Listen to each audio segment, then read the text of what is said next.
Cześć! Witam Was serdecznie na kanale Biura Językowego po naszemu.pl.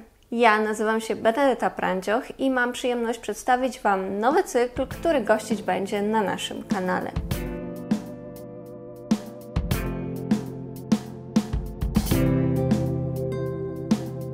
Dziś zaczniemy od prostego pytania na rozgrzewkę, a mianowicie, czym był latający Ślązak? Co jakiś czas media bombardują nas wieściami o tym, że jakiś pociąg pojedzie szybciej.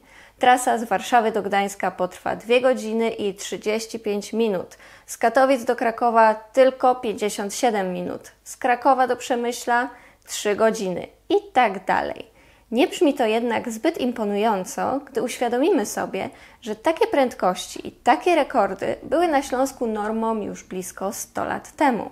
Fliegen der Schlesier, czyli właśnie latający Ślązak, to nazwa ekspresowego połączenia kolejowego między Berlinem a Bytomiem, a właściwie Beuthen, działającego w latach 1936-1939.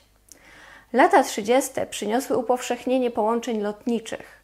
Kolej coraz bardziej czuła oddech konkurencji, dlatego wprowadzenie ekspresowych połączeń pozwalających na szybkie podróże stało się koniecznością. Pierwsze ekspresowe połączenie uruchomiono między Berlinem a Hamburgiem, a nazywano je, właśnie tak, Fliegen der Hamburger. Ekspresowe pociągi mknęły z prędkością nawet 160 km na godzinę. Podróż latającym Ślązakiem z Bytomia do Berlina trwała 4 godziny i 25 minut. Średnia prędkość przejazdu wynosiła 128 km na godzinę. Imponujące, prawda? Minęło prawie 100 lat i nijak nie da się tego wyniku powtórzyć. Samochodem dłużej. Samolotem nie ma szans, bo brak jest bezpośredniego połączenia. Pociągiem ekspres z Wrocławia do Berlina jedzie dziś 4 godziny, a do tego trzeba jeszcze doliczyć podróż z Bytomia do śląskiej stolicy. Latający Ślązak kursował początkowo ze stacji Berlin-Schlesischer Bahnhof, a później ze stacji Berlin-Charlottenburg. Pociąg jechał przez Fürstenwalde, Frankfurt, Guben, Żagań, Legnicę, Wrocław, Opole, Kędzierzyn i Gliwice. Ale zatrzymywał się tylko na ostatnich 4 wspomnianych stacjach – w Breslau, Opeln, Kandrzin i Gleiwitz. Chociaż bardzo szybkie, nie było to w założeniu połączenie luksusowe, raczej przeznaczone dla przedsiębiorców i urzędników. Na połączenie te dostępne były miejsca w drugiej i trzeciej klasie. Pociąg wyruszał z Beuthen o 5:18 i docierał na Schlesischer Bahnhof w Berlinie o 9:54. W podróż powrotną można było wyruszyć o 20:20 i wysiąść w Beuthen 37 minut po północy. A więc spokojnie można było wybrać się w sprawach służbowych czy biznesowych do stolicy i powrócić do domu jeszcze tego samego dnia. Warto przyjrzeć się też samym pociągom. Połączenie obsługiwały wagony spalinowe typu Leipzig. Produkowano je w Breslau, w zakładach Linke Hofmann Werke.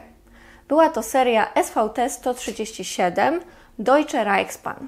Można je nazwać pierwowzorami dzisiejszych szynobusów czy pasażerskich zespołów trakcyjnych. Pociągi wyposażone były w silniki wysokoprężne V12 o mocy najpierw 302 kW, a następnie 442 kW. Prosto z fabryki Maybacha. Ostatni raz Fliegen der Schlesier wyruszył w swoją podróż 21 sierpnia 1939 roku.